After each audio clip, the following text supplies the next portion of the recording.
station where unknown forces strike the edge of ecology. I've heard you before, actually, but it's a real privilege. So give a big hand, please, for Terry Boardman.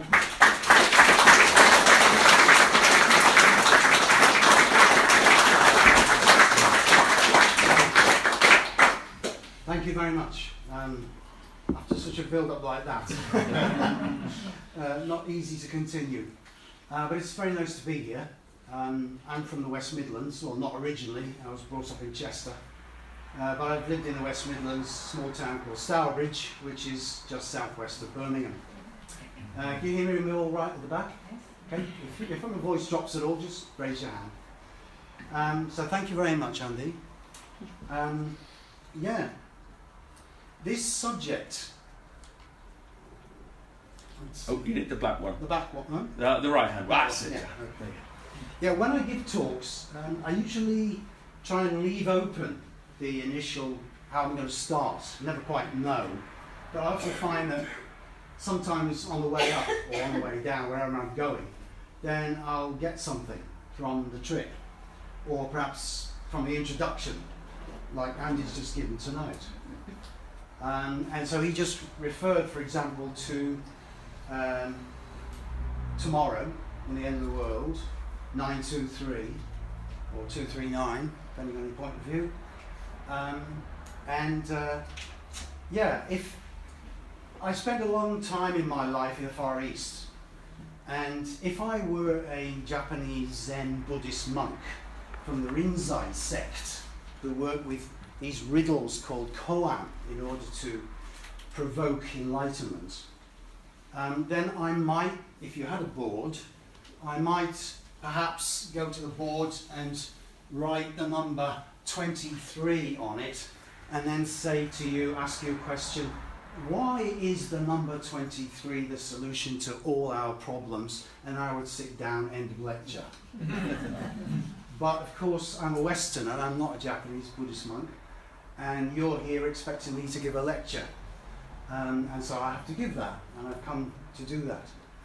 But actually, that is, in a way, in that number, is the solution and the problem, and that's my title. Britain and Europe, Problem and Solution, the EU and Social Threefolding. Because that number contains, of course, the number of dualism and the number of triadism, or trialism, or, as I'm going to call it tonight, threefolding. And the problem which we in this country have, and we in the West have, and also in Europe as a whole, has very much to do with that. The problem between the 2 and the 3. I was listening to Desert Island Discs this morning, as I'm sure some of you might have been, and they had on the film director, Paul Greengrass. And he spoke a lot about his childhood and the origins of some of the themes in his movies. For example, conflict and threat, and also anti-establishmentarianism in his childhood. So he was pointing to the origins of these things in his childhood, and that's not difficult to understand. I'm sure many of us would think that, well, yes, many of the important themes of my life, whether good or bad, have their roots in childhood. But we can all accept that when it's to do with biography. But when it's to do with history, for example, the history of Britain, then things get a bit more difficult and people feel perhaps a little less sure about that. But as far as I'm concerned, and I've been interested in history since I was 8, I mean, Chester is it's an old Roman city, maybe some of you have been there, and history is everywhere. And so I've been interested in history for a long time. And so that notion that the origin of our problems and solutions have to do with looking back to certain times in the past. And sometimes those times are quite difficult to unravel, of course, and sometimes they can be involved with events in our biography or in our national story which are not well known. So for example, just mention one. If we go back to the 9th century and the year 869, Now, for those of you not so familiar with Dark Ages history, that's the time, for example, of Alfred the Great.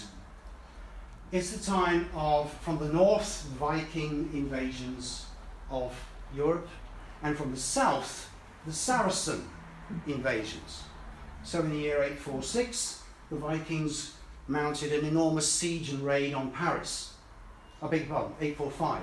And in the year 846, the Saracens attacked Rome. At the same time, the popes were struggling against Constantinople and Byzantine influences coming from that direction.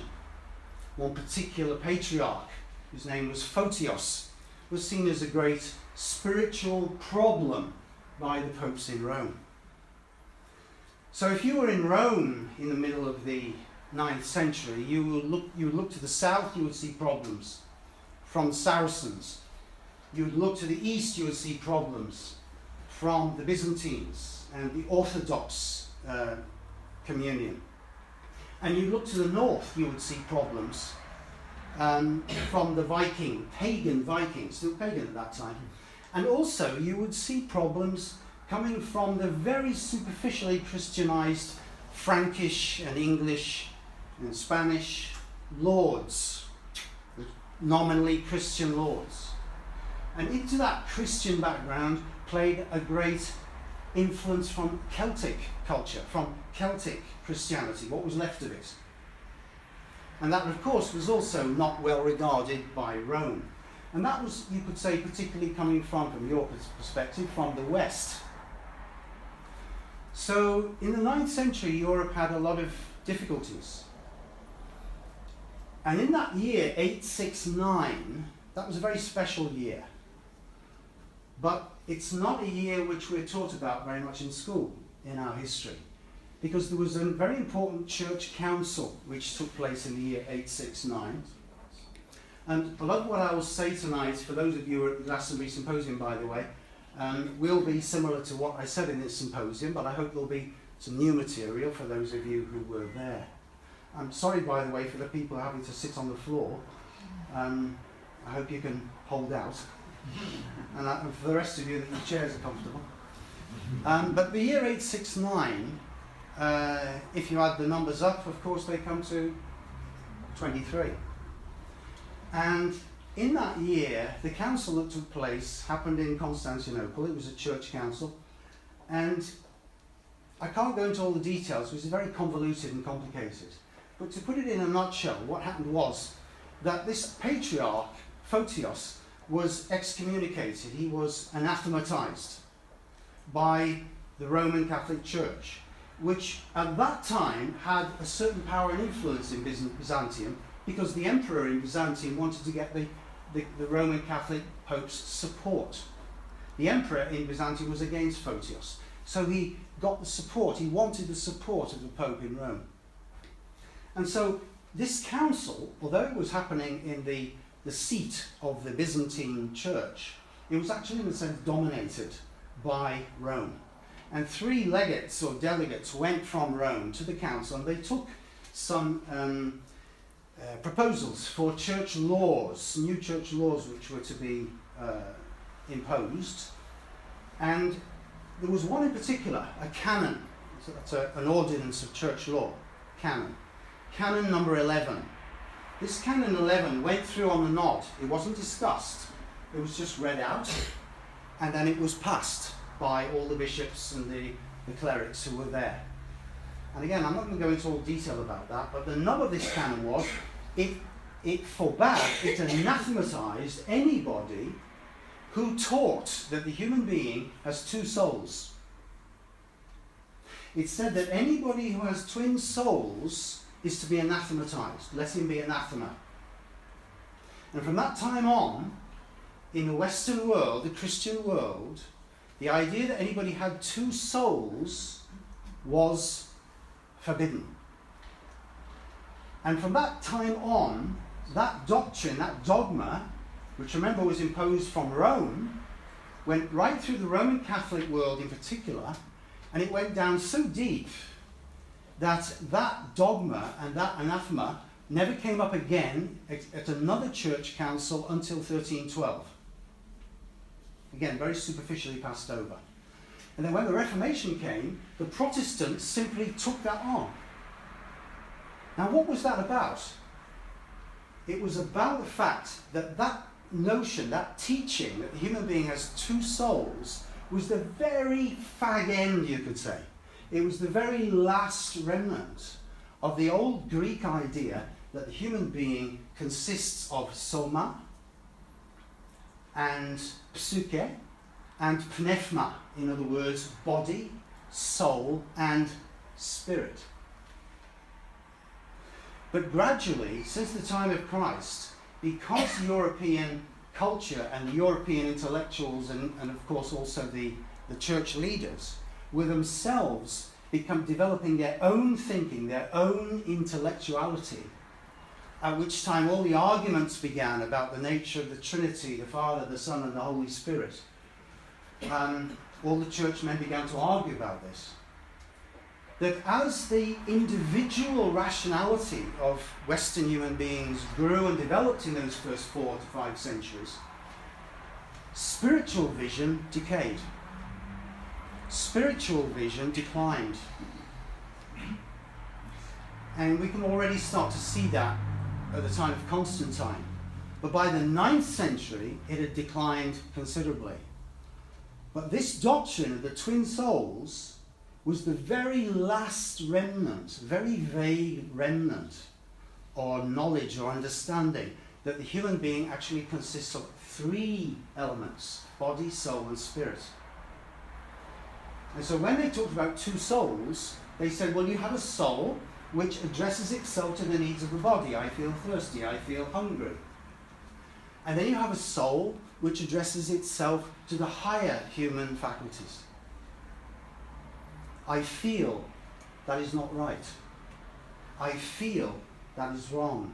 I feel that is good, that is morally true, and so on. So feeling has these 2 aspects to it. And that teaching, which was taught particularly by some of the Gnostics, the doctrine of the twin souls, and which Photios, although he didn't particularly agree with it, Patriarch Photios, he did actually discuss it. And Rome did not want to know about that. So Rome was keen to anathematize that teaching. And so anathematized it was. So that means that from the year 869, which remember adds up to 23, 8 plus 6 plus 9, from that year, the human being ceased to be a trichotomia, a trichotomy, a threefold being, and became a dichotomia, a dichotomy, a being of body and soul only. And that has gone on until today. And we can see even in our world of advertising where they often talk about body and soul, don't they? And this problem of the body and the soul means that the human being, the human individual, was not to be allowed to find his or her own way to God, to find his or her own way to the spiritual world, to the divine. Rather, the human being from then on was to rely on the dogmas and doctrines of the church and the authorities of the church. And that then went on through the Middle Ages and even into the Protestant Reformation and onwards. Of course, there are some Protestant sects, such as the Quakers and others, who have in their own way overcome that. But even still, today, you'll find that in Protestant theology, this doctrine of the human being basically is body and soul, and not body, soul, and spirit, is still there. Even if you look into this on something like Wikipedia, you will find this discussed, that church theologians and authorities rejected trichotomy and affirmed dichotomy at the 8th Council of Constantinople in the year 869. Now, how many of us have heard about that? I haven't heard about that until the 1980s. You know, the history of the church councils, of which there were quite a few, is not something which we learn very much about at school, is it? But there it sits, you see, back there in the 9th century, where the brains of that time, the most educated people, who were of course most of them in the church, gathered together and made a decision which affected the future of European civilization for the next 1500 years or so. Because please think about it. What would have happened if Europeans had continued to think that the human being is a being of body, soul and spirit?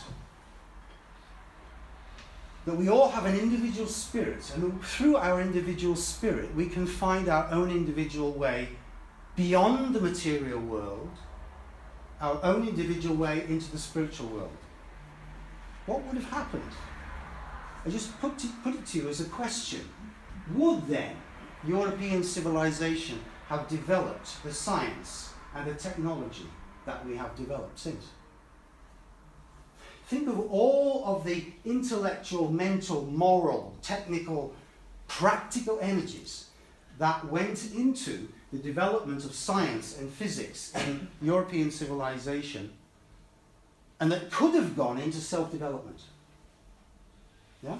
Because the church directed the attention of Europeans to this one life. You have this one life only to get things right, and then if you're lucky you go up there, and if you're not you go to the other place. That means that this one life is supremely important. Everything relies on it. Yeah? Eternity there or eternity there. Such was the teaching. So the church directed Europeans to this one life. And that had the focus by cutting off the path for individual spiritual development and saying you must depend on the authorities of the church and not on yourself to find God. Then that meant that those Europeans who, as it were, felt they sort of wanted to kick against the tracers, as it were, and say no, but the church didn't help them to find their own way. So what did they do? As time went on in the Middle Ages, more and more seeking Europeans began to look for God, not in here, so to speak, but out there in the elements, out there in the stars, in the sun, in the moon, in the forces of nature in general. And that, of course, led on eventually with the addition of ideas coming from the Muslim world, through the texts that come from Spain and so on. This all leads eventually, at the time of the Renaissance, towards alchemy, and out of that into natural science. So, European civilization, since the 9th century, has been cut off. You see, it's very easy to say, oh, the church was bad. The church stopped us developing ourselves. And of course, nobody's going to argue in this room, I'm sure, with the evils of the Inquisition and what the Inquisition did. However, remember the church didn't have the Inquisition in the 9th century. That came in the 13th century.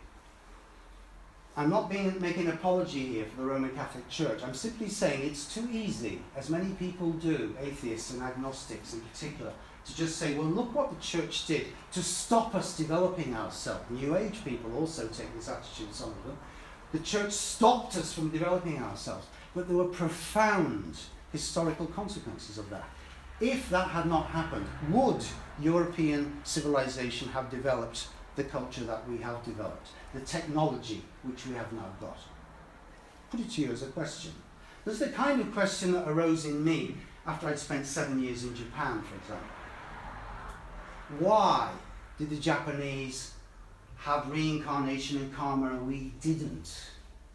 Or at least we forgot it. Why did they, in the Eastern civilizations, not develop science in the way that we did? Why did they not connect logic to practical scientific and technical development? We all know the Chinese made many technical achievements, gunpowder, paper, and so on. But clearly, the science and technology that we have in the world today, something happened in the West. round about the beginning of the 17th century when it took off. And one of the preconditions for that was that the church had directed our attention to this world, and to do that it had to, in a certain sense, decapitate the spirit, decapitate the individual search for the divine, say that's not allowed. This has had tremendous consequences. Now we are at a situation in our development where if this goes on any further, this twofoldness, and I've got this up here and we're sitting here with electric light and so on and so forth, and of course all of this electrical civilization is based on yes, no, on, off, 1, 0. Yeah? It's all based on binaries, it's all based on twofoldness. And it's this electricity actually, which is actually the accelerator of our civilization. It's this electricity which is driving capitalism to develop its overproduction and consumerism in such a way that the environment is now under threat. It's electricity which is doing that, which since about 1750 and the first beginnings of experimentation in electricity, that has really driven our civilization to the dangerous critical point it is in now in the 21st century. So if we now fail to rediscover our individual spirit and reinstitute the trichotomy, as it were, and realize that we are beings of body, soul and spirit, I think we are in for a very, very difficult time ahead. Now, this may be body, soul and spirit, that notion may be for some of you, well, yeah, of course. Yeah, if you've been a searching person in your life, and you know you have a human spirit and not just a body and soul, then that may be, of course, a matter of, it's obvious to you. But in our culture as a whole, you see, it is not. So I'm going to be talking about this, the significance of this 23 and the struggle between dualism and triadism, because I think this is really the nub of where we are in the 21st century. Is our culture going to be able to move on from dualism to a threefolding in all senses? Not only a threefold picture of the human being, the threefold human organism, but a picture of society, human society, as threefold. Okay, but we need to start, of course, if we're looking at a problem, if we're looking at an illness, which I think is what we've got to diagnose the problem first before we move to the solution. So I'm going to start with that. And I'm going to start with Benjamin Disraeli in 1872. I'll try and move around. So, in 1872, this is when I'm starting here because this is the problem. Obviously, we're talking here about Britain and Europe. Britain and the EU. You see, even I slip into it myself. That's a mistake which I am constantly trying to catch myself doing. Britain and Europe. Well, Britain is in Europe. Britain is not in America, Africa, or Asia. And that was one of the things that drove me spare in the debate last year about the people on both sides of the debate who talked about Britain and the Europeans, or Britain and Europe, as if the two things were separate. They aren't. This culture, our culture, is unthinkable without the culture of Europe as a whole. Well, the whole culture of the world as a whole, of course. But it's unthinkable, certainly, without the culture of the European continent. We belong to that continent. It's our continent. The EU, however, is something very different. The EU has only been with us, the beginning of the project, let's say, from 1950, with the European Coal and Steel Community, stage 1. But Europe, of course, has been here for millennia. And I'm starting in 1872 because that's when, in the 1870s, we start to see imperialism developing as an ideology in this country. Now, the American, I'm sure some of you know, the American Secretary of State, Dean Acheson, famously said, the British have lost an empire, but have not yet found a role. Now, I think that's still true. I think we still haven't found a role. And I think the Brexit debate last year showed that very clearly. The country was 1.1 million, I think it was, wasn't it? The majority. But it's not, it's not huge in a country of 60 plus million. It's significant, but it's not huge. So we still don't, half of the country is still wrestling. Where are we going as a country, as a nation? What are we to be doing in the world? So the ideology begins here, when Benjamin Disraeli gave a speech at Crystal Palace in London. And he said to the British at that time that the British faced a choice. He said, the British have a choice whether you will be content to be a comfortable England, modelled and moulded upon continental principles, or whether you will be a great country, an imperial country. And Disraeli then went on, he bought, through his friend Lord Rothschild, he bought the Suez Canal for Queen Victoria in 1875. The British government didn't have the money, so Disraeli got Lord Rothschild, the Rothschilds, to come up with the money for the shares. And of course that was key for our geostrategic policy in relation to India. And then Disraeli created Victoria, Empress of India 2 years later. You know, of course, that until 1858, India had been ruled by a company, right? The East India Company, the first global corporation. Yeah? It was not only a company, it had a university, it had a state organization, it had an army. Yeah? It was a lot more than just a company. But in 1858, India was, as it were, returned or was taken over by the state. It was no longer controlled by the East India Company. And then we see that from 1884, something called the Imperial Federation League begins in England, which is a political movement which tries to channel this new ideology of empire. Because the Americans, you see, had just finished their civil war, and it was clear to many in the British Empire that the elite that America was going to be a great country in the 20th century. On the other hand, Russia was developing, and of course the new Germany, the newly united Germany, was developing.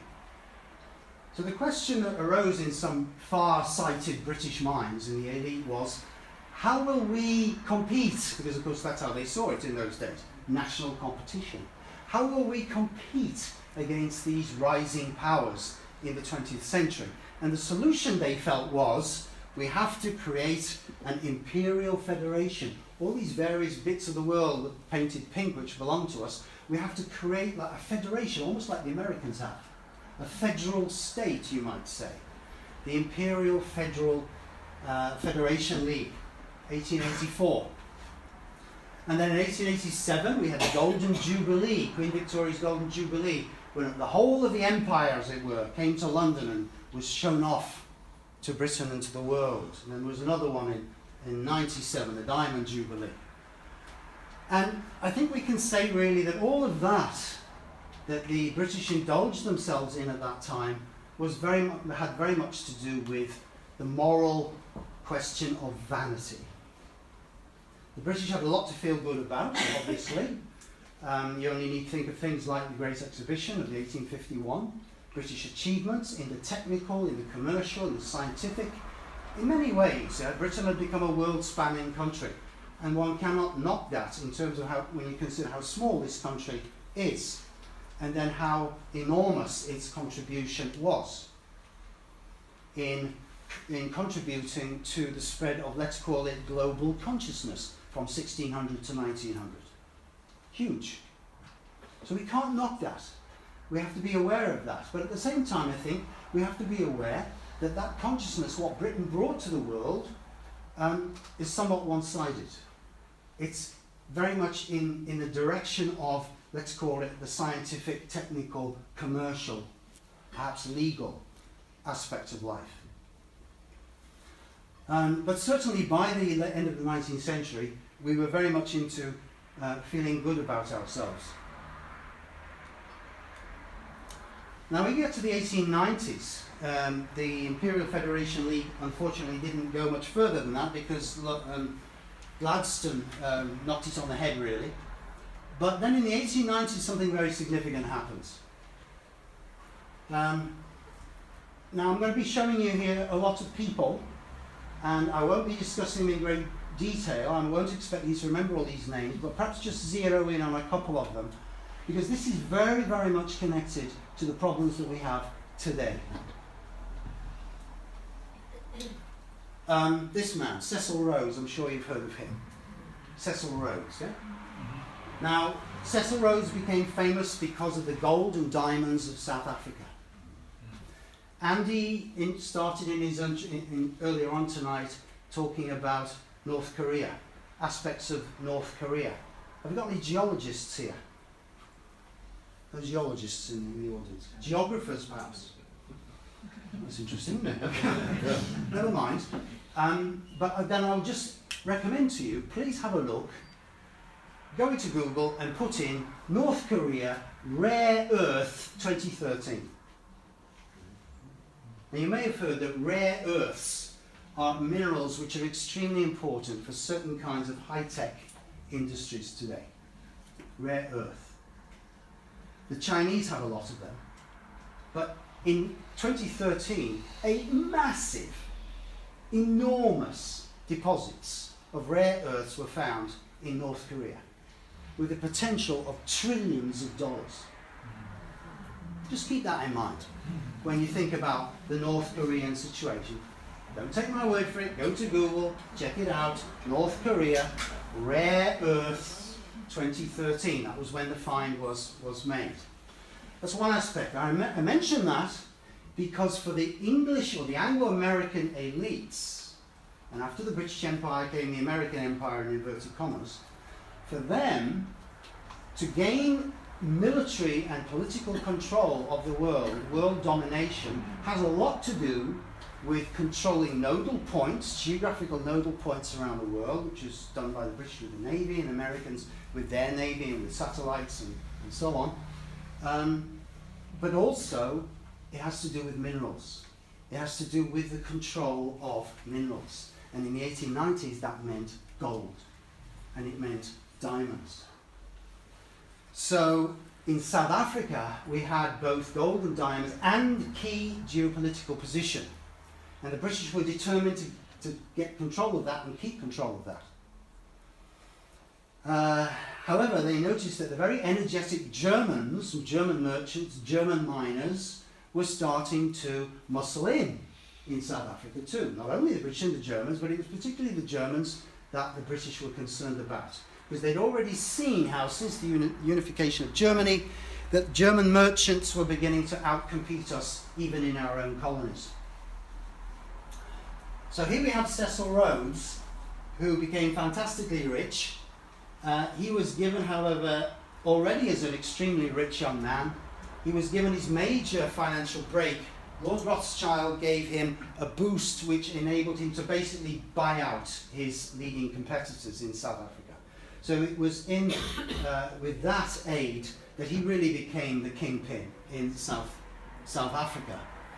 And then Cecil Rhodes connected himself with this man who deserves to be much better known than he is, W.T. Stead, William Thomas Stead, who was a radical journalist. He was also a raging imperialist, and he was also an occultist. He actually communicated across the threshold. So there's a very interesting phenomenon there. A radical journalist, he crusaded for women's rights, he rescued women in all sorts of terrible situations, he really worked hard for people. He came from the north of England, he worked hard for people in underprivileged circumstances and so on. We would today say that's the progressive side of this man. But he was complicated. The other side was he believed that unless the British and the English-speaking people control the entire world, the world is finished. Yeah? We must control the world. Why? Because simply we are the best people. You see, they believed different. They were different then. That's how the Victorians believed. It's hard for us really perhaps to get into that mindset today. But they really, really believed that. And he was one. And so he combined with Rhodes and gave Rhodes lots of ideas. And they got together with this man, Lord Isha, who was a kind of Mr. Fix-It in the government and with the royalty and with the aristocracy and so on. And then this man. Does anybody recognise this man at the top? Milner. Thank you. I'm glad you do. This is Alfred Lord Milner, later Viscount Milner. And if there's one name which I would urge you, if you don't know this name, to get familiar with it. This man is in many respects, you could say, the hidden Bismarck of British history in the period, let's say, from the 1890s until his death in 1925. A truly formidable figure, and I'd love to be able to talk about him all evening, but fascinating. Please look into him for yourselves, yeah?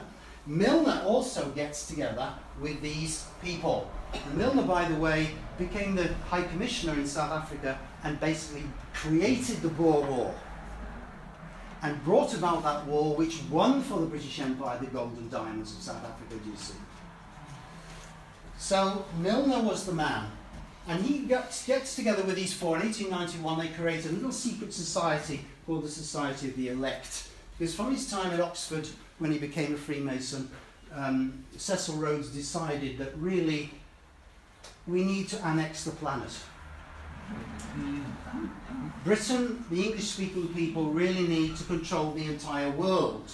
And I'm not kidding here. He's on record as saying, I would annex the stars if I could. Cecil Rhodes was not called the Colossus of Rhodes for nothing by the media. He was a truly remarkable figure in many ways. It's worth looking into his biography. But he gave a tremendous impulse, not so much of ideas. This was more Stead and Milner. But Rhodes gave a tremendous impulse of will into what you could call the modern imperialist movement. So out of these group of people, then came, when Rhodes died in 1902, Stead, then basically, and Milner became, when Rhodes died, Milner in particular, but Stead also, they took on Milner's mantle. And that's when the Rhodes Scholarships, I'm sure you've heard of them, the Rhodes Scholarships were founded in 1902.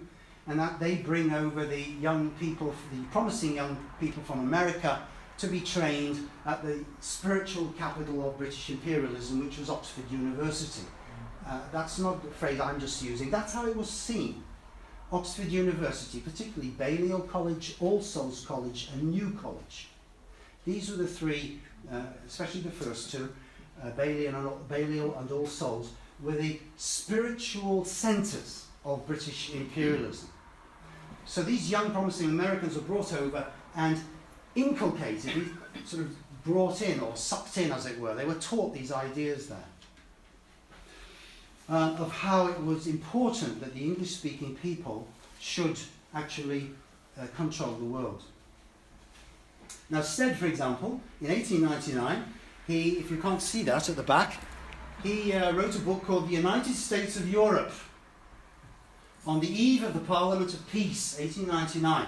And in the book he said, what's England's mission abroad? And he answered, to maintain the European concert, that germ of the United States of Europe, against isolated action.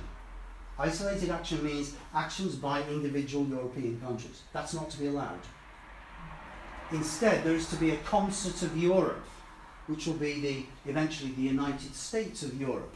He was already imagining a United States of Europe, but not the United States of Europe which the Eurocrats are now imagining.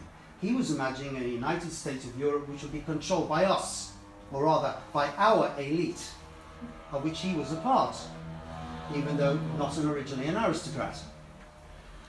Also, England's mission abroad is to establish a Roman peace, notice that word, among the dark-skinned races of Asia, Polynesia and Africa. Remember, our elite in the 19th century all went to public school and they all imbibed classical models, Greek and Roman models of how the Romans ruled their empire. The British administrative elite learned that at school and then went out and did it in the British Empire and believed that should happen in the 20th century and onwards. to unite all branches of the English-speaking race in an Anglo-Saxon bond. Cecil Rhodes felt that the American Revolution was a disaster for the English-speaking peoples and that it was vital that America and Britain should reunite in order to control the world. And to spread liberty, civilization and Christianity throughout the world, of course. That's the positive gloss, as it were, over world domination. Today, well, we only have to listen to the words of somebody like Tony Blair or his advisor Robert Cooper some 15 years ago to hear today's version of these words: liberty, civilization and Christianity, and human rights, democracy, etc. And then Stead wrote in 1902, the year that Rhodes died, The Americanization of the World. He celebrated the Americanization of the world. He wanted the world to become ever more Americanized. He felt that Britain's time would end in the 20th century and that America would take over from us. He was for that. There's the book. Americanization of the World. Price, 1 shilling. No modest sum in those days. And the same year, 1902, the elites of Britain and America began their regular meetings on both sides of the Atlantic. The Pilgrims of Great Britain. Anybody heard of this society? The Pilgrims Society. Please check it out. This is the creme de la creme. These people are the very, very top of British society and East Coast, mostly East Coast, a few from the West, but mostly the East Coast of American society. There's their logo, as it were, of the Pilgrim Society.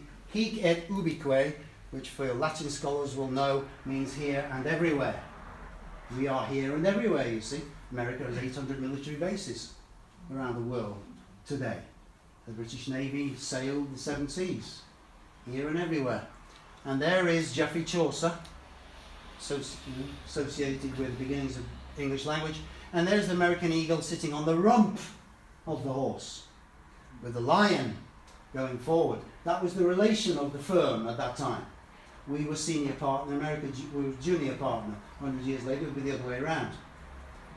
And here's what was seen as the products of American and Anglo-American civilization, all scientific, technological, ships, trains, cars, motorbikes, big bridges, etc. And there's Geoffrey Chaucer, amazed by it all. So that began in 1902, and from that, the Pilgrim Society, a network, a transatlantic network, began to spread, which has spread today to the point where these kind of organisations are absolutely legion. Has anybody heard of the British American Society? British American Society, check it out. You've all heard of James Knockerty, I'm sure. You've all heard of Jeremy Paxman, I'm sure. They are alumni of the British American Society. And that's an organisation which was created particularly for the media in the 1980s to bring promising, upcoming young people in the media in Britain and America to meet with senior people in the British and American political and business elite, to keep them on the same page, do you see? The British American Society has a website, check it out. But those are 2 particular people who are members of it. That's just one of the ways in which, since 1902, the members of our elites have been kept together. Right, now here's Milner again. And all the people... Milner was like an intersection point. He was no aristocrat. He's a middle-class person, like Cecil Rhodes. But he had connections everywhere. So here's Cecil Rhodes, here's Lord Rothschild, here's J.P. Morgan. Milner had connections to J.P. Morgan. These 2 guys are Milner's ideological inspirers. This is George Parkin, a Canadian. Don't bother so much about his name. But he was a great ideological Canadian imperialist thinker. Milner greatly impressed by him and learned from him. This is Arnold Toynbee, not the historian, his uncle, short-lived, the social reformer. From him, Milner learned about the working classes and how it was necessary to get the support of the working classes for imperialism, as the Daily Mail would later do in the 1890s. Here's Stead. Here are the leaders of the 3 political parties, Bonar Law, Asquith and Lloyd George, two political parties, Tories and Liberals, these two. Milner was closely connected with all three of them. And this man is Arthur Balfour. He deserves to be much more well known. Milner and Balfour, you've probably heard of Balfour because of the Balfour Declaration, which helped to open up Palestine to the Jews. But beyond that, Balfour is important because he's there as a representative of the great families. And I'd like to read to you from an absolutely remarkable book, which I'll refer to later, where you can learn a tremendous amount. This is a book by an Italian academic called Andrea Bosco, The Round Table Movement and the Fall of the Second British Empire, 1909 to 1919. The Round Table Movement was created by Milner in 1909. This is not the Round Table Movement that you see outside pubs, with the King Arthur's black and white dartboard or checkerboard like thing. No, this is a Round Table Movement which was a political pressure group which was formed by him for the second phase, after the Imperial Federation League, the second phase to bring about imperial union of the English-speaking world, from 1909 onwards. And in here, I'll just read you a little passage where this man Bosco, I'll talk about him later because it's important. He says,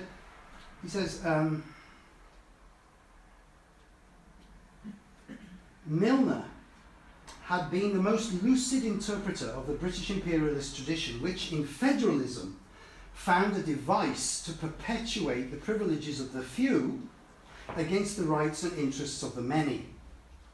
Milner was the strong man of that small but powerful group of men, representing the historical families of the British establishment, who had run Great Britain behind the throne since the Act of Union of 1707. Milner became their intellectual leader, bringing to them as dowry the impressive financial resources of the Rhodes Trust. He was therefore a sort of private treasurer employed in the advancement of a public cause, the moulding of public opinion through the Times. Here's the editor of the Times, Geoffrey Dawson, and Lord Northcliffe, who bought the Times, both connected to Milner, the Observer, and a number of other journals. Above all, he was influential through the fresh energies of a group of young men loyal to the cause of empire and longing for a deep meaning to give to their lives. In federalism, they found a political ideology able to give this existential yearning a political dimension. And here, that's these two young men here. That's Philip Kerr, Lord Lothian. He was our ambassador in 1940, just before 39-40, as World War II started. And this is Lionel Curtis. These are the two main henchmen, if you will, the two main thinkers, crusaders of Milner's imperial unity crusade. So an enormously important figure, and he connected all of these figures. And here we have the three generals, General Wilson, General Roberts, and Admiral Fisher. All of these men supported and were connected to Milner. So he stood at the nexus of British power until his death, really.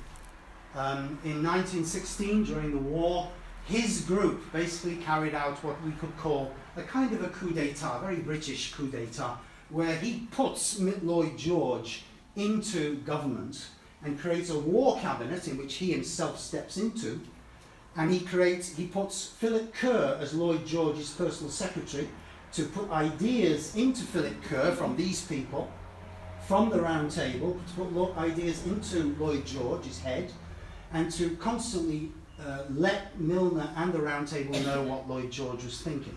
So Lloyd George was very much I won't go so far as to say a puppet, but he was very much supported, upheld, and ideas were sent out into the world through him by Milner and his group. And behind Balfour stood the nexus of those families that Bosco mentioned, the great families, the Cecil family. The Cecil family, which goes back to the time of Elizabeth her Secretary of State, William Cecil, his son, Robert Cecil, James I's Secretary of State. They started the British Intelligence Service. So the Cecil family have been involved with Secret Service since the 17th, end of the 16th and the beginning of the 17th century, together with Francis Walsingham. So the Cecils have been there as Secretaries of State at that time, you see, when the British Empire began to take off, when the first when the first colonies were planted in North America, 1607, Jamestown, Virginia. They were there at the beginning of the British Empire. It wasn't clear to them, of course, that it would be that eventually, but they played in a huge part in facilitating the beginnings of the British Empire, the Cecil family. And then by some strange coincidence, in inverted commas, we have an uncle and a nephew of the Cecil family. This is the nephew. His uncle was Lord Salisbury, who you may have heard about, 3 times Tory Prime Minister under Queen Victoria. And those two, uncle and nephew, the nephew simply took over from his uncle as Prime Minister in 1902. And they were there at what we could call the beginning of the closing of the curtain of the British Empire. It's quite remarkable that 2 generations of the same family, father and son, uncle and nephew, should be there at the opening of that curtain and there at the beginning of the end of that curtain. And he's close to Milner, and he too knows that the war is coming, the First World War is coming, and that this has to be planned for. For that we will need the gold and the diamonds and the geopolitical position of South Africa. This war they knew was coming. In 1907 in The Hague, he actually said to the American ambassador, I think we really should have a war with Germany. The American ambassador was appalled. Why? And he said, well, you know, it would be easier rather than competing against the Germans before they take over our economic position. And the American ambassador was absolutely appalled and said, well, if you can't compete with the Germans, work harder. And he said, well, I think it would just be easier to have a war, don't you? This is all documented. The ambassador's name was Henry White. Yeah? A remarkable individual, this. Again, deserves to have a lot more known about him, Balfour, because under him, we reversed our diplomatic policy from the 19th century, do you see? For the whole of the 19th century, Britain had been against Russia and against France.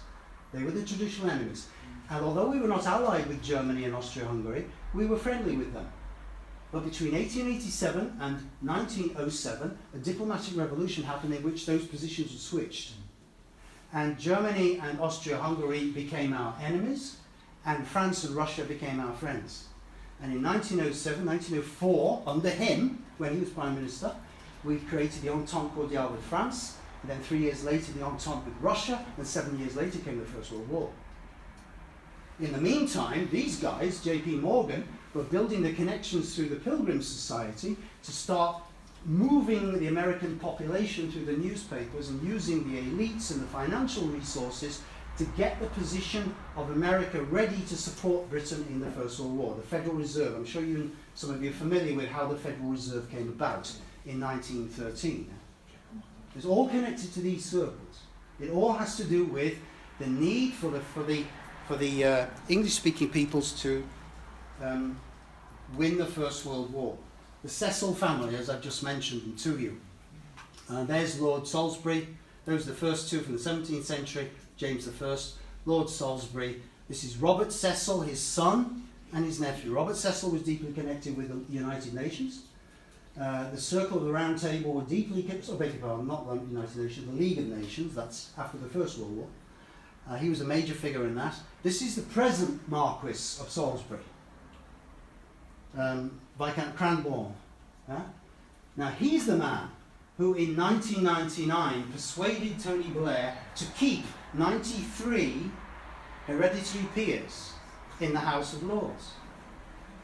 So you see, still today the Cecils are having this family which go right back to the time of Elizabeth I, and who associate themselves with the direction of the country and the future of the country, invested their family, as it were, deeply invested in the future of the country. That's how they see themselves. And this is the man who did that. That's why we've got 93 hereditary peers today. Yeah? After he did that, he withdrew from the House of Lords and began to attend to his business interests in Asia. Global. Oh, I keep doing that. Right, now during the war, beg your pardon, 1909, the year the Round Table was created, Balfour writes a letter. This gives you a picture of where things began, where they are now. Why we have British troops in the Baltic now with the Americans, in Estonia against Putin. Why, since Suez, we have been doing, with the exception of Vietnam, basically everything which the Americans want us to do. Because after Suez, took the opposite direction from the French. The French decided, no, we're not going to go along with the Americans. We decided we have to go along with the Americans from now on. But actually, that decision had already been made at the time of the First World War. It's just that in 1956 it became a question of, well, we can't really maintain the pretense any longer of being a sovereign nation. And this, you see, is the great lie. For me, this is the real great lie of the Brexit situation. It's not so much the 350 million on the side of that bus, although that was obviously nonsense, yeah? That was also a lie.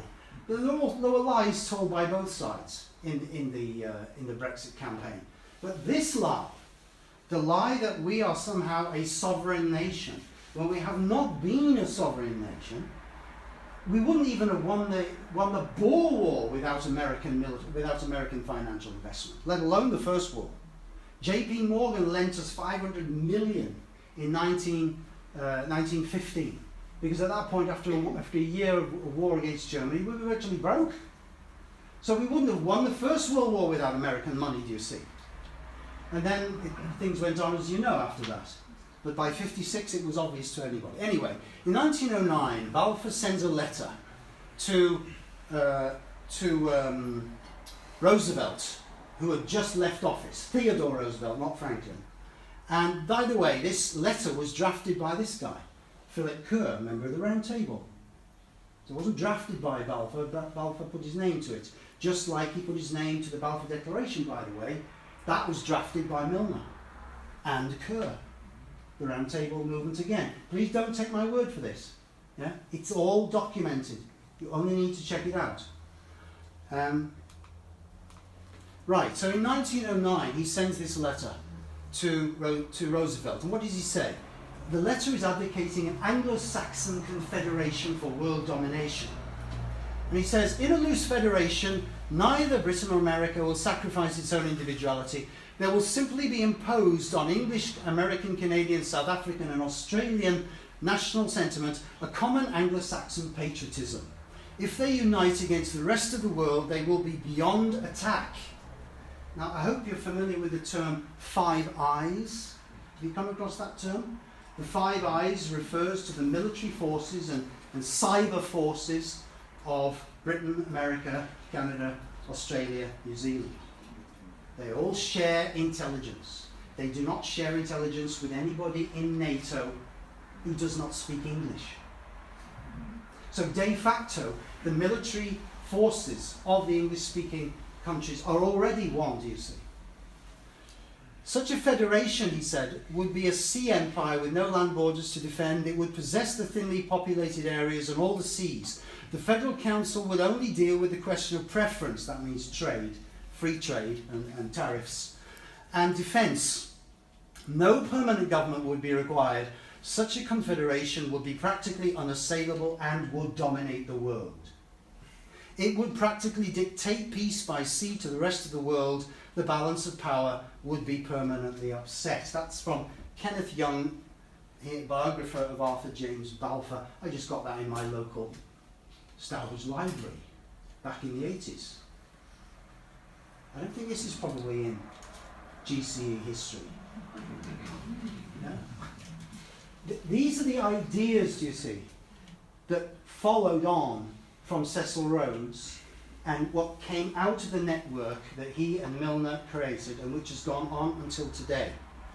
And then in 1917, where the meeting of that Pilgrim Society I showed you, Balfour said to a meeting of the great and the good, as it were, or bad, depending on your point of view, he said to these people in London, in his speech, many Americans there too, America of course was now in the war at this point, "We both spring from the same root. Are we not bound together forever? Will not our descendants, when they come to look back on this unique episode in the history of the world, say that among the incalculable circumstances which it produced, the most beneficent and the most permanent is perhaps that we are brought together and united for one common purpose, in one common understanding, the two great branches of the English-speaking race."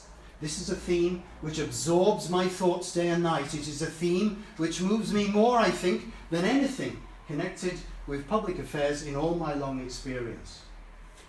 Arthur Balfour, he was Foreign Secretary at the time, in that new war cabinet with Lord Milner. He wasn't in the war cabinet, but he was Foreign Secretary of that government, which had the war cabinet in it. Only 5 people in that war cabinet under Lloyd George. So what is he saying there? The First World War has come about, so we, you, and us, the Americans and the British, can get together. Think about that.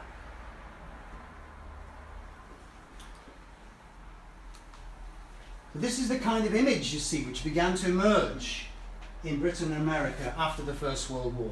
Side by side, Britannia. And behind it is the money of J.P. Morgan. Here is Walter Hines Page, American ambassador to Britain throughout the First World War. Crucial role in bringing America into the war on Britain's side. On Britain's side, yeah, America into the war on Britain's side. He was so honoured by the British elite after the war that they set up this memorial to him in Westminster Abbey, no less. The chapel of the royal family, of the kings of England for 1,000 years. That's where his memorial is. That's how important the elite thought was the role of Walter Hines Page. He was a Southern American Democratic Party, then of course not what it is quite today.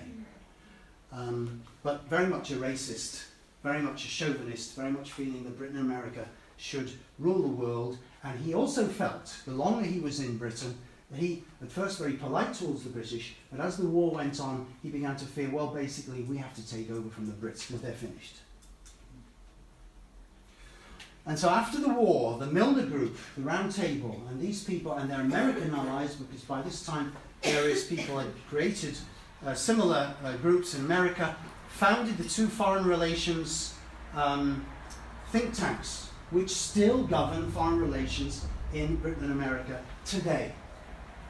Chatham House, or Royal Institute of International Affairs in London, 1919, and the Council on Foreign Relations, founded in New York, 1921. Originally, these two were supposed to be one organisation, but problems arose in America, so they separated them and created an independent American organisation, nominally independent. In fact, they worked in tandem, and they worked more and more closely in tandem as the interwar years went on, and they do ever more so today.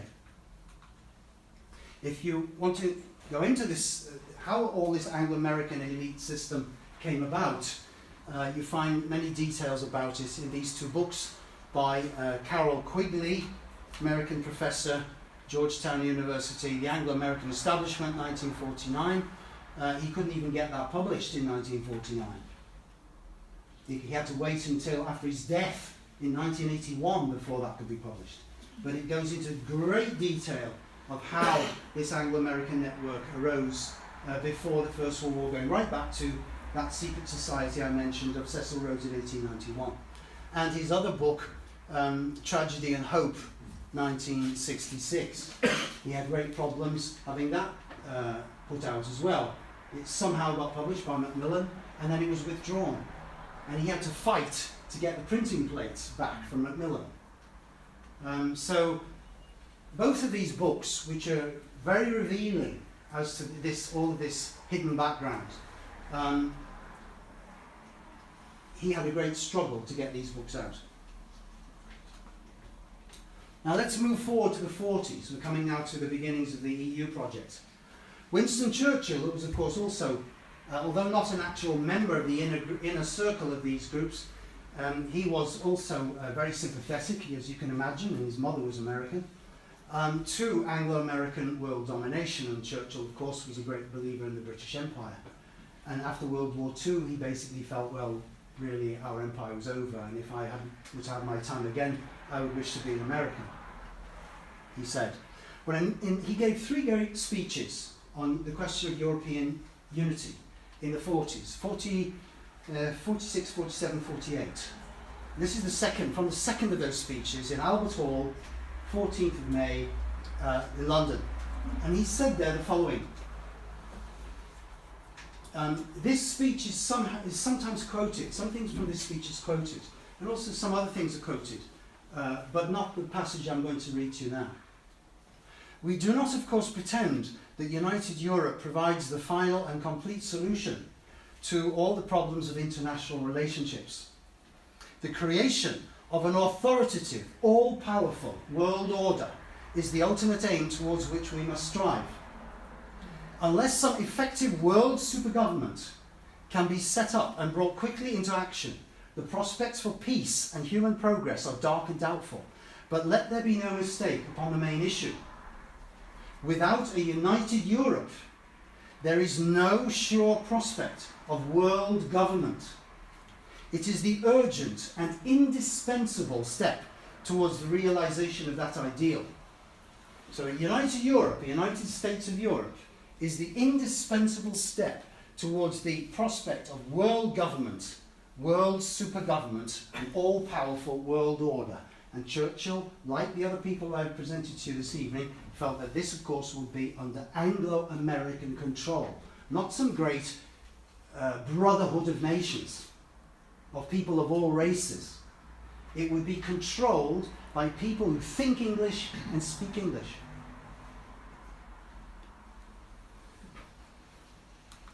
But it's not only from this side that things are coming. Things are also coming from the Roman Catholic side, who have their own reasons to create a European Union, if you will, a United States of Europe. This is Count Richard Coudenhove-Calergie, a fascinating figure who, on one side, his family goes back into European aristocracy for all over Europe, a very ramified family. And on the other side, his mother is Japanese. So he founds in 1923 the Pan-Europa Union, which he wanted to see a United States of Europe which would not have Britain in it, and would not have Britain in it, and would not have Russia in it. But it would be basically a United States of Europe which would be dominated by Roman Catholic spirituality. The impulse of the Roman Catholicism would be what would govern this Pan-Europa Union, and it would be ruled by a new aristocracy which would consist of the traditional European aristocratic families and also Jewish people. And Jewish people would intermarry with these traditional aristocratic families, and this would create the new aristocracy of the future. He wrote about that in his book, Practical Idealism. I think it was 1925 it was published.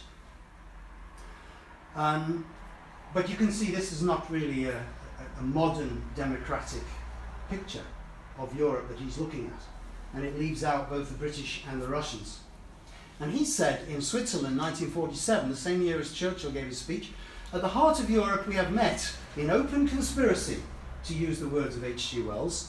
"The purpose of this conspiracy is to organise immediately across Europe the parliamentary majorities that would be strong and stable enough to impose upon governments the full implementation of our programme, the European Union, within the framework of the United Nations." Here is the flag of his original Pan-European Union. And then in 1950, when this was taken over in effect, or was wanted to be taken over by the Council of Europe, which was very much connected to his impulses, the Council of Europe, which is a cultural and political organisation, parliamentary organisation, the Turks, who the West wanted to bring into NATO, being Muslims, they were not happy with the cross in the middle. So they said, well, no cross, thank you very much. So that was removed, the sun and the cross. And so we have the stars. Well, the Catholics are happy with that anyway, because of course they associated that with the stars around the Virgin Mary. So this is the origin. I don't know if any of you have looked into the origin of the European flag. But you see, we have two forces here, ladies and gentlemen, which are working towards the European Union for their own purposes. One is the Anglo-American global imperial forces, and their drive is essentially racial and chauvinist. The English-speaking people, English-speaking ideas, doesn't matter the colour of your skin. The point is, English-speaking ideas have to be in the head of somebody like Barack Obama. As long as it's English-speaking ideas which the English elite can feel happy with and comfortable with, then they don't care about the colour of the skin. That's the advance that's been made. Yeah? That's what Lord Milner felt. It was the ideas and the values of the English-speaking people that he felt have to dominate the world. That's coming from one side.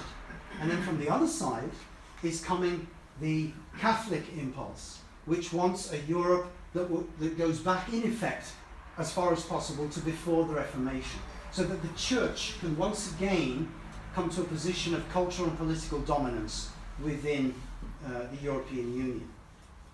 And I'm not going to go into it now, but if you look, for example, into the origins of all the Christian democratic parties, the Christian democratic movement, which we find all over Europe, European countries today, look into the origins of that in the 1890s and see where that comes from, and see the very far-sighted moves made by the Vatican to set up a political force, conservative middle-class bourgeois force, which would support its own imperatives in the new democratizing Europe, no longer choosing to ally itself with the aristocracy as in the 19th century, but recognizing, well, we have to work with these middle classes. So then you get the beginnings of the Christian democratic movement. So the European Union is something which is coming together from two directions, do you see? But we should remember that this man, where was he during World War II? He was in America. He has the deepest, closest connections to the American elite. And the other man who has the deepest, closest connections to the American elite, who goes on to do so much for the founding of the European project, is of course Jean Monnet, I'm sure you've all heard of. And Monnet's connections with the British and American elite go back to the First World War, when as a young wine merchant he comes over to London and collaborates with the British elite to put together the supply systems of the British, French and Americans in economic warfare. So he's already in the First World War as a young man, he's got the connections, do you see, the elite connections, which then in the Second World War he again does the same thing in effect. And he travels to London and New York, and he develops his ideas about the nature of Europe that is to come after the Second World War, which is this united Europe, which both Churchill and Coudenhove-Kalergi, who Churchill, by the way, supported in the 1930s, late 20s and 30s. Churchill already was aware of him then and supported his pan-European Union, for the united Europe, but for different reasons. However, this project would not have happened after World War II without the CIA.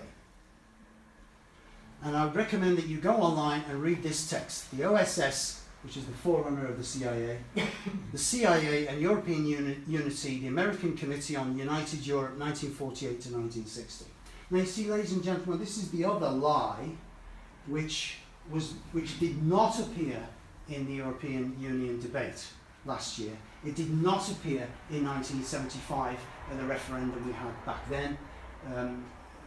Edward Heath never said anything about it. Richard Aldrich, who's a British academic, has written this article in which he, I think it's from 1999, in which he goes into great detail and shows how the CIA funded Monnet's Action Committee for the United States of Europe in the 1950s, funded the European youth movement in the 1950s, funded the movement for European Union. And I'm sure you can imagine why that was. Yeah? It was within the context of the Cold War. It was to make sure that Western Europe would not fall under communist control. So for the Americans, it had that geopolitical imperative to unite Europe in a way that would belong to us. It would be part of NATO, it would be drawn to the West. But also because America needed a market. Yeah? America needed a market for its goods. Europe was ruined after the war. America had all these factories churning out all of these goodies. Who are they going to sell them to? They needed a sure and secure market for their capitalist enterprises. That's the economic aspect of the American support, which they've given to the United Europe project from the beginning. But this history of how they funded and supported the European project from its very beginnings in the coal and steel community, which was set up by Monet. It's often called the Schuman Plan. Robert Schuman was the French foreign minister. It wasn't the Schuman Plan. He was just the face who presented it to the world. It was Monet's brainchild. Monet was the man who realized it's not through politics, it's not through culture that Europe is to be united. It's to be united through economics. And why did he think that? Because he knew that without the British and the Americans, it's not going to happen. And the British and the Americans are the ones for whom this is important. Coudenhove-Kalergi, he was the man who lived in dreams of European parliamentary unions and Catholic medieval concepts of, the great Christendom of the Middle Ages and all of this. He lived up there, so to speak. Monet was a businessman. He had a businessman's nose. He knew the Anglo-American elite. He knew what they wanted. He knew what they needed. And they said, he's our man. Dean Acheson said, he's our man. We work with him. And that's why they used him and not Coudenhove-Kalergi. Coudenhove-Kalergi's organisation, they got the flag and the Beethoven and the anthem and the froth, you could say. The images, the imagery. But the actual nuts and bolts, that came with the support of the Americans through Monet. I'm not going to read all of this, but this is just from Aldrich, University of Nottingham, 1997, in Diplomacy and Statecraft magazine. That's where you can find all the details. Richard J. Aldrich. And if you want to see any of these slides afterwards, I can show them to you. But you see, none of this came out. This is the historical background to the European Union. But we Brits today, even now, we're still arguing, how much money are we going to give in the divorce settlement? Or what are going to be the nitty-gritties and the bits and the bobs and the bolts and so on? Yeah? We're so much funneled by the media into these little itsy-bitsy things. But ladies and gentlemen, this goes back 100 years. This goes back to these plans, not even for the 20th century, but beyond, to govern the world and to have the world organized in certain federations, the European Federation, the African Federation, the South American Federation, and so on. And this will be governed by the Anglo-Americans.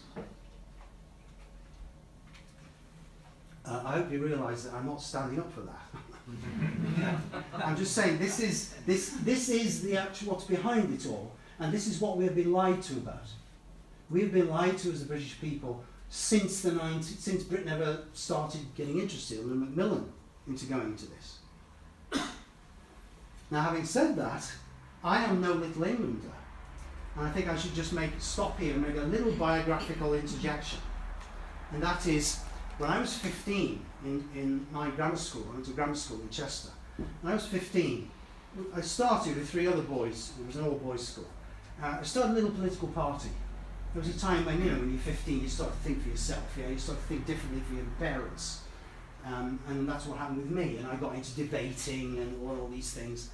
And I'd also been on my first trip to the continent in '64 at the age of 12. And that opened my mind. You know, I'd read Tolkien, you know, little boy, little hobbit goes to the Shire, goes into the big world, and, you know, all of this. You know, and I happened to go to the continent at the same time. And you can imagine, for a 12-year-old boy, it was, whoa, mind expanding.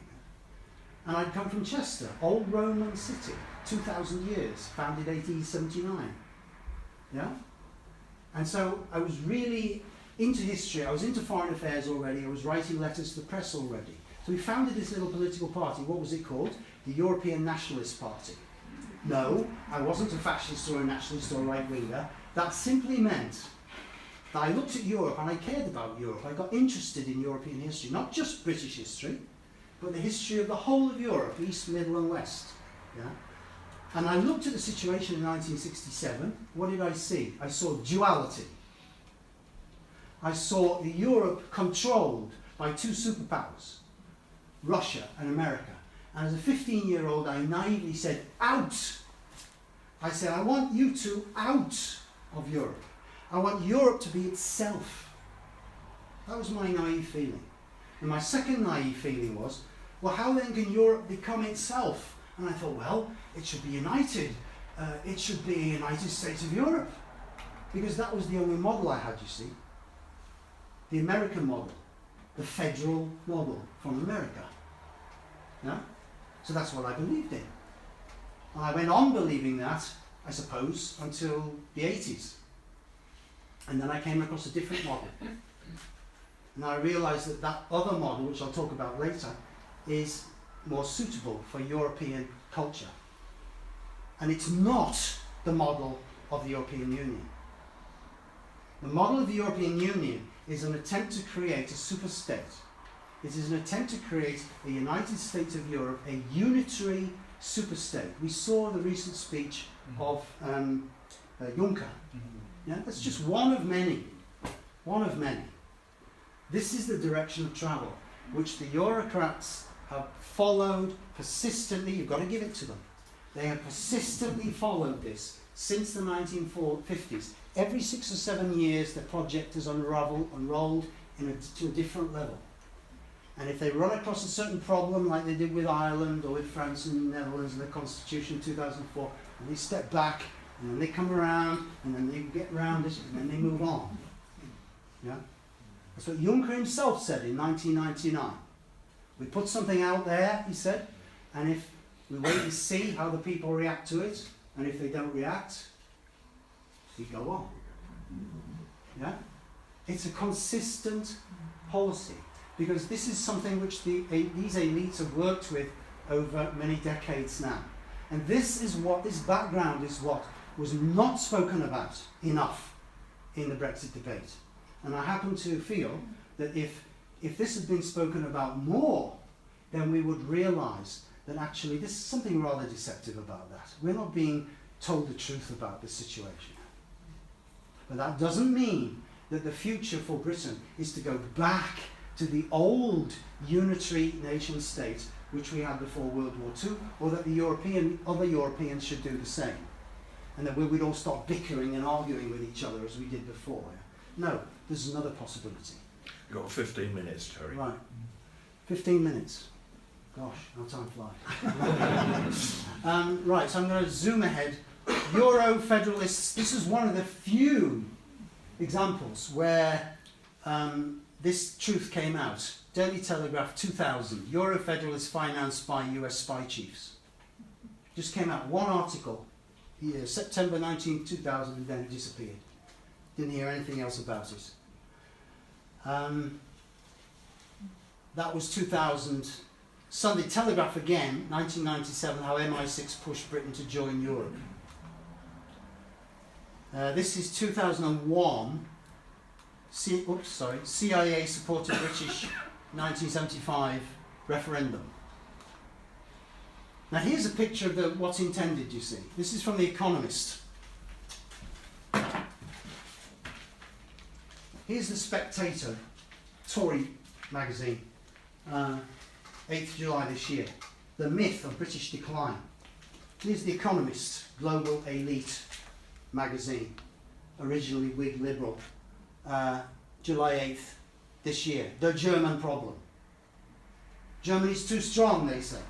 Germany's economy is overbalancing Europe, is damaging Europe. Germany's too powerful, it's too strong. Britain's declining. Ladies and gentlemen, that's exactly what the media was saying 100 years ago. Nothing has changed. Do you see? Because 100 years ago, our elite were saying, we are declining. What can we do about it? Answer, your imperial union. Imperial union. And to bring about that imperial union, we have to have a war with guess who? Because if we don't have a war with guess who, they will ruin our economic prospects. Now, I'm going to jump ahead because I do want to say something about, that's The Economist again, 1995, advocating Britain and America, connecting. It's not just good commercial relations, but something like a shared foreign and security policy, a new NATO of tomorrow. It's towards this and not just towards the Transatlantic Free Trade Association that the Allies should be turning. Transatlantic Union. Now I want to talk about these two guys. Two speeches which you can see on YouTube. I strongly advise you to look into these for yourselves. This is George Friedman. He's the head of, if you don't know, he's the head of something called Stratfor, Strategic Forecasting. The speech, 3rd February 2015, Chicago Council on Global Affairs. And he's a very well-connected man. Please take my word for it. He's got lots of videos. You can see what this man knows. And he advises elite businessmen about geopolitics and so on and so forth.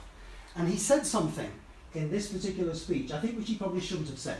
It came in the Q&A session when people often are a bit more relaxed and maybe tongues get a bit loose. Yeah? And somebody asked him a question and they said, what is the existential threat for the United States? Is it ISIS?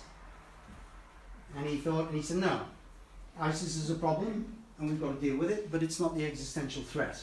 The existential threat for the United States, and now he said something which you've never heard any British or American politician ever say, which I believe corresponds exactly to the truth. And he said, the existential threat for the United States is the combination of Germany and Russia, and we have fought First World War and the Second World War and the Cold War in order to prevent that happening. Please think about that. Yeah? To stop Germany and Russia from getting together, the Anglo-American elites fought the First World War, the Second World War, and the Cold War.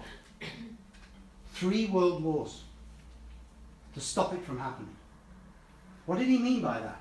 He meant that Russia has tremendous potential of manpower and resources. And Germany has, well, you know what Germany has. Germany has tremendous discipline, it has tremendous creativity, it has tremendous organization. You put that intelligence together with the potential of Russia, you get a formidable thing, which the British already in 1909, Halford Mackinder, who was the founder of Anglo-Saxon geopolitics, feared that if Germany and Russia get together, German intelligence, Russian manpower and potential resources, that will create the possibility to build a navy which will defeat us. And he also said, if Japan and China, if they get together with Russia, same problem. That means that the Japanese, who again, tremendous capacities, intelligence, willpower, discipline, etc., if they are allowed to get together with the Chinese or with the Russians, same problem for Britain and American world domination. That means that Britain and America have to control, from their perspective, please don't misunderstand me, not mine, I'm not saying this, this is their imagination, that Britain and America have to keep Germany and Japan under control. These are the real dangers for them, you see. And of course that's what they've done since World War II. So that's what the cat that he let out of the bag there. And I think if you really think that through, the whole of the 20th century, suddenly it's really revealing what that means. And of course you can say, oh yeah, but what about Hitler? But then you've got to look into how did Hitler come about, what was going on economically in the 20s and 30s. And then you find out that Milner was already imagining in 1919, this is documented, already imagining in 1919 splitting Germany, having an eastern Germany that would be with us, and an Eastern Germany that we could give to the Bolsheviks. Yeah? And furthermore, he even fingered the individual who would lead this Western Germany. This is in 1919, ladies and gentlemen. And who was that individual? It was the young mayor of Cologne, Konrad Adenauer. And Milner fingered him in 1919 already. And hey presto, after World War II, sure enough, he's the guy, Roman Catholic, who they get to become the leader of Western Germany. Now the other person I want to mention is this man. Now this is the man, and you can't see him because he doesn't like to be seen. There he is, hiding. He's got hardly any lectures on YouTube. His name is Andrea Bosco. I don't know why he agreed to have this one put out, but it's one of the few lectures you'll find on YouTube by him. There he is. He's giving his lecture in Riga, in Latvia, in June 2014. It's called the EU Eastern Partnership from Capacities to Excellence. The Eastern Partnership is something which was dreamed up by the Swedes and I think the Dutch, or was it the Poles? Swedes and the Poles. How to bring former members of the Soviet bloc into EU and NATO. That's what that exists for. It was particularly involved with bringing Ukraine towards the West. Anyway, so he goes over there and he gives a lecture. Now, who is he? He is the Jean Monnet Professor of Politics at the University of Florence, where Margaret Thatcher now, where Theresa May is giving her supposedly important talk to her. The Jean Monnet Professor. Now, he's written a number of books, and he's also the director of something called the Lothian Foundation. Remember that name? Lord Lothian. Philip Kerr, who was Private Secretary to Lloyd George, number 2 under Milner in the Round Table organisation. And this man is the head of it. It was founded in 1988, the Lothian Foundation, founded to continue the impulses of Lord Milner and Lord Lothian for Anglo-American imperial and federal control. This man believes above all in federalism on the Anglo-American model. So, what's he saying in this? It's called EU-Russia relations and a prospect of further enlargement of the EC and of the EU. Let's look at what he says.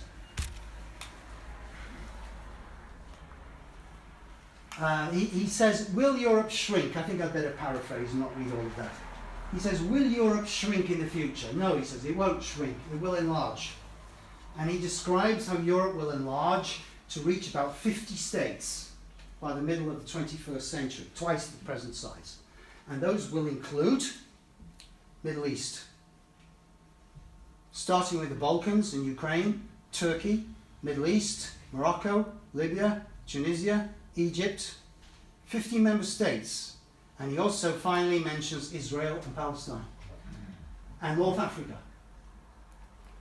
That means, then also, now this is really important, and he says at the end of his talk, so a union of 50 states, as with the US, they started with 14 colonies, but we shall have a clash with Russia, he says. I want to remind you of our history. Without the existence of the Soviet Union, we would never have become as we did. We had enormous pressure from the US to get united. There's the pressure from the US he's pointing to, without going into details, you notice. Jean Monnet was in Washington between 1940 and 43, and he was persuaded by American intellectuals and civil servants to go back to Europe and work for European unity. Thank you very much. But he doesn't go any further than that. The Americans had a fundamental influence on business in getting united. That's all he says about the American role. But then he says, one pregnant sentence, I regard Putin as the most formidable factor for European political union. We have to get a political union, a federal constitution. What do you think that means? I regard Putin as the most formidable factor for European political union. It means, ladies and gentlemen, that if you want to make a baby, you have to have a man and a woman. If you want to crack a nut, you have to have a hammer and an anvil. You have to have two forces. You have to have things coming from two sides. You have to have a bogeyman. You have to have a threat. You have to have a threat that you can unite something against. You have to build up that threat in order to convince these people to unite. He's familiar with that strategy. And then now you might think, yes, but Terry, this is just one fantasizing Italian professor. No. This is the Europe that he wants to build. That's the Roman Empire in AD 117 under Emperor Hadrian. Only now, his Europe would include this and this and this and this and this. All these places where the Roman Empire never had. It would be even bigger than the Roman Empire. Was this your picture of the European Union, perhaps, I wonder? But this is his picture, not only his picture. Because if you go to the Economist in 2007, March 27th, I think it was, 2007, they did an issue on Europe's midlife crisis. You notice the right arm is cut off, and she's looking into the mirror. Vanity, beauty. Yeah? Middle-aged woman looking into a mirror with no right arm. They always think very carefully about their covers, The Economist. And so they imagine, as The Economist often does, they imagine 50 years into the future. So from 2007, 50 years back is 1957, which was Treaty of Rome, right? The beginning of the EC. They imagine 50 years into the future. And they say, well, what will the European Union look like at 100? The Economist. Who owns The Economist, by the way, ladies and gentlemen? Do you know? Does anybody know who owns The Economist? Huh? Is it a Rothschild? The Rothschilds own half. The other half is Agnelli, the Fiat family. Those two just bought out the shares of Pearson's, right? Pearson publishing company. So the Pearsons are withdrawn, and Rothschilds and Agnelli have taken over. So these two European powerful financial industrial powers run The Economist. The Economist is totally, I hope you're aware of this, is completely clued in and plugged into the Anglo-American global project. Right, the European Union 100 is the best years to come, continuing the Union's enlargement to take in the Western Balkans and ultimately Turkey. Aha. How might it look in 50 years' time? I won't read all of this, but they talk about the importance of the period after 2010. They talk about Germany and France's efforts to push through economic reforms under Angela Merkel and Nicolas Sarkozy. Well, today that'll be Macron. Then they talk about what will happen after that. And then they talk about Turkey and Ukraine coming in as full members in 2025. The accession soon afterwards of the first North African country, Morocco, helped prolong Europe's boom in the dangerous second decade of the century, that's now, when Vladimir Putin returned for a third term, bogeyman, as Russian president and stood poised to invade Ukraine. It was the EU that pushed the Obama administration to threaten massive nuclear retaliation, not the dear Americans. It was the EU that did that, says The Economist. The Ukraine crisis became a triumph, prompting decision to go for a further big round of enlargement. It was ironic that less than a decade later, Russia itself lodged its first formal application for membership. At the same time, politicians in Brussels and Washington, grappling with the bloc Middle East peace process, had a eureka movement. EU membership had worked eventually in Cyprus, which was reunified in 2024. Why not try it again? So it was that Israel and Palestine became the EU's 49th and 50th members. Interesting numbers. 49, 50, 7 sevens. Israel, 49. Palestine, 50. Yeah? It's the same picture, do you see? It's the same picture as Bosco. Why? Because they're the same people working to the same agenda. Yeah? None of this comes out in our Brexit referendum last year. But you can be sure that some people within the British elite, in the political elite even, know that this is where we're going. Right?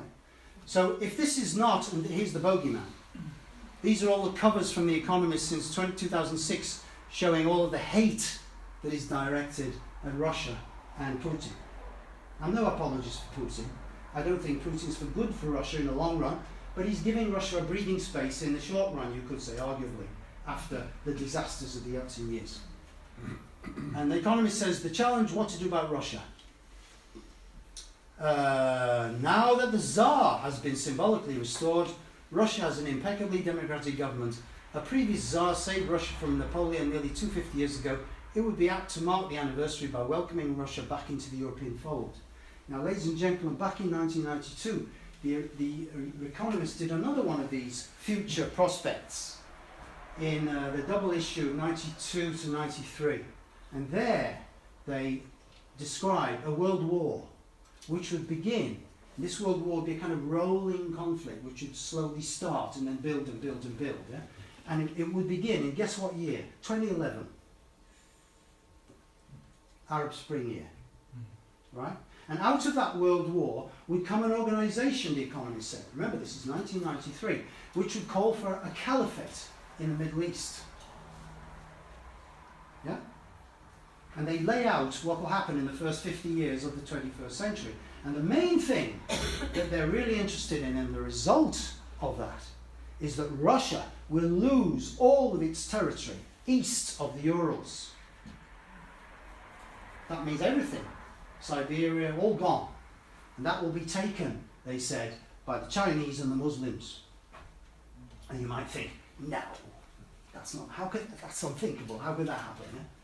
But ladies and gentlemen, if you think back to 1887 and Britain's diplomatic situation then, somebody said to you, in 20 years' time we'll be allied with the French and the Russians against the Germans. What? They would think you were mad. But it happened. Because certain powerful people sought to bring it about for long-range political purposes. We're going to have to wrap up very soon. Okay, right. Okay, and now, you see, this is where we are. This has been launched this year. Our 6.2 billion aircraft carrier. The question I have to put to you is, as an individual voter, as an individual British citizen, is this what you want individually? Do you want us to continue to be world policemen, Robin to America's Batman? Because that's what we are. You know, we've got to get rid of the vanity. We've got to get rid of the mirror here. And we've got to ask ourselves, what then is Britain's real role? Trident. Well, estimates vary, 167 billion, 205 billion. What could we do with that money if we didn't spend it on weapons of mass destruction and genocide? Because that's what these are. Genocide weapons. Revenge weapons. To wipe out the population of Russia after we've been wiped out. You wiped us out, we'll wipe you out. Old Testament ethics. Yeah? So clearly, I don't feel this is the way. And now Andy's told me I have to wrap up, and told me about 1 minute or two. 2 minutes. I'm going to say that the answer to our problems came in 1917 when Rudolf Steiner introduced a threefold picture of the human being and of society. And that picture was basically to say that society consists of 3 aspects: the economic aspect, the political or legal aspect, and the cultural aspect. And our problems in modern society today are that these 3 aspects are continually interfering with each other. It's as if our metabolism and our circulatory system and our nervous system were constantly interfering with each other, in which case we'd be thoroughly sick. And socially we are thoroughly sick. And he said we have to separate these systems, just as they have their own separated way of working within the body, and yet at the same time interrelate. Yeah? We have to separate these systems, the political system, the economic system, and the cultural system, so that they do not interfere. And if you think about that, I'm sure you can think of examples. How does the government interfere with education? Politics interferes with culture. How does business and economics interfere with the law and with, obviously, corruption, lobbying? I'm sure you can think of other examples. In some countries, the cultural sphere interferes with politics. Islamic countries, for example. Yeah? These systems are constantly interfering with each other. And the way forward into the future is to separate them so that they can relate in a healthy way. I can't go into all of this, so I'm going to zoom forward. He showed, for example, how this has basically been developing. It's not just his brainchild, but these 3 systems have been developing and becoming autonomous over the last 3,000 years. So 3,000, 4,000 years ago, there was no business culture. There was no political legal culture. But gradually the political culture evolved out of the religious culture. and then the economic culture has evolved out of the other two. So the economic culture today is trying to become autonomous, do you see? Just as the political culture tried to become autonomous from the popes and the priests and the divine kings of ancient times. Now our economic culture is trying to become autonomous, but it's doing it in a rather chaotic fashion. It's happening in an immoral way, and we have to bring ethics into that. But it's an inevitable process. So eventually we will have these three aspects of society which will be independent and autonomous, and they will work according to their own laws and their own principles. And that's where our problems come, because in the 19th century, economics has capitalism tried to become independent of politics, and as you know what happened, it led to people being treated in immoral, unethical ways. And that's what turned people to socialism and Marxism, for something to defend them against the immoral capitalists. The state must defend us. The reason is because the business culture is immoral in itself. Why is the business culture immoral in itself? Because the business culture is not informed by morality. Why is that? Because our spiritual culture in the West had already cut its own head off back in the 9th century. The roots are deep. And finally, if I can, whoops. Oh, how about that? That's interesting, isn't it? Let me try the button. Yeah, try the button. Try the button. That one? No. Oh, there you go. Okay, I'm going to zoom forward. Is everyone all right for a minute? I know one or two of you needed trains. Were you okay just for another couple of minutes? I'm nearly if you done. need to go, 2 minutes and I'm understand. done. 2 minutes and I'm done. So here we see the dualism again. I come back to where I started. The dualism which the economist presents us with. Is there a better way for Europe? Break up, superstate. This means tight control. After the American Civil War, America became a tight, centralized federal state. That's what they want. That's where they're going. That's what the economist wants. That's what the global elite wants. Or break up. That means back to the situation before the 40s.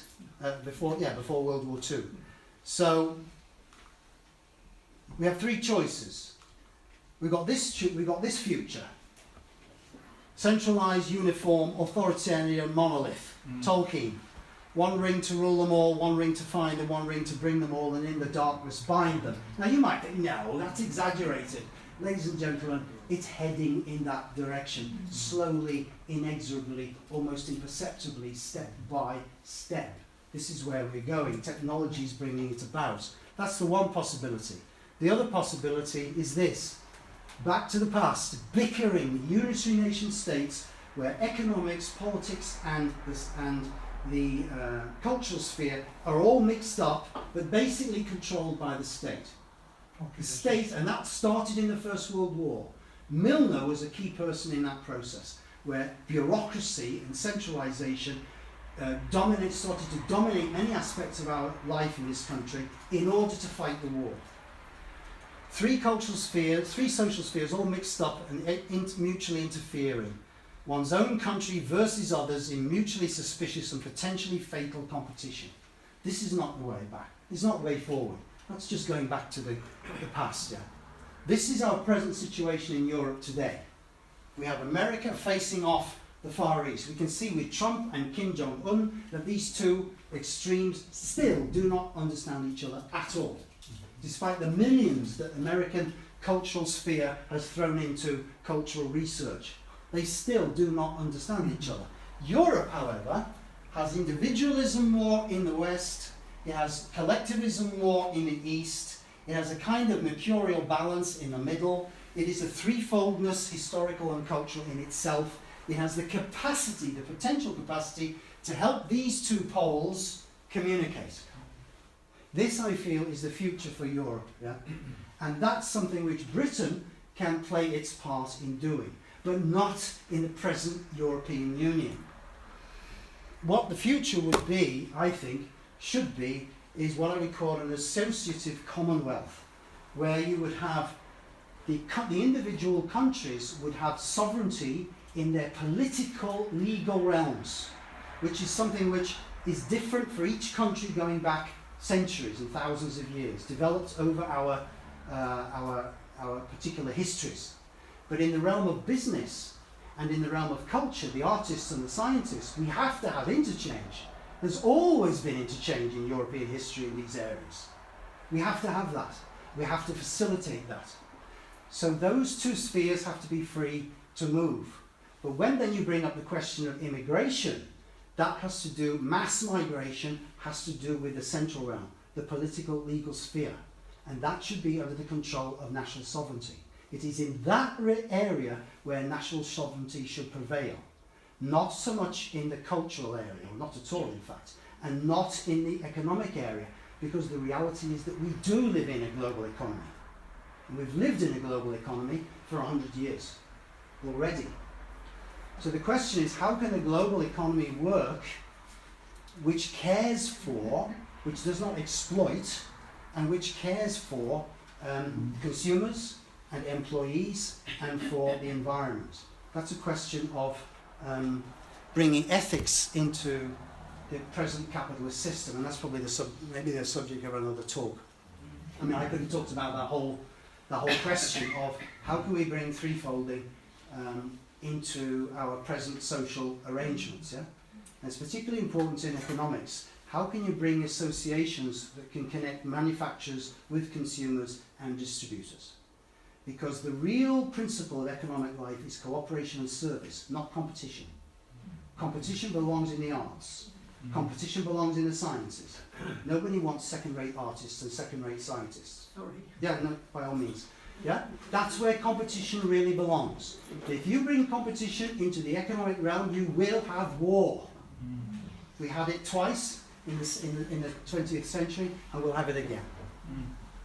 So I'll stop there, and I hope at least I've given you some insight into the fact that we've got to get over this dualism, which we've been afflicted by for too long, and move forward into the threefold picture of a human being and of society. And also I hope that I've given you, I've not tried to say, well, it's an either-or situation for Britain. It's not a Little England situation, and it's not a question of the European Union. I don't want to be a citizen of the European Union. And I don't want to be a citizen of Nigel Farage's buccaneering Britain, fighting the Chinese and fighting the Indians in some sort of international, it's ridiculous, frankly. We can't do that. But the future for not only us in Europe, but the whole of the world, is to find a new form of economic life. I'm sorry I couldn't go into that in enough detail, but I think it's important that we understand what's been hidden from us in this European debate. So you can see what the roots of this European Union are and what its contexts are. Okay, thank you very much. Thank you very much.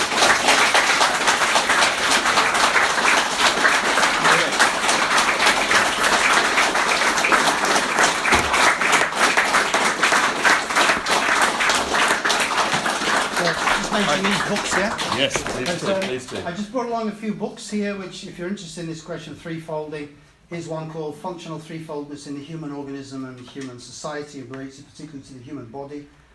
This is one of Rudolf Steiner's writings about threefolding, the first one towards social renewal, and this is also writings on social and political science. So we've got some of Terry's magazines here as well. Do come and have a look. I so wish we could have had at least another 3/4 of an hour there, but nonetheless, I think we've got the idea. Massive respect, please, to Terry Boardman.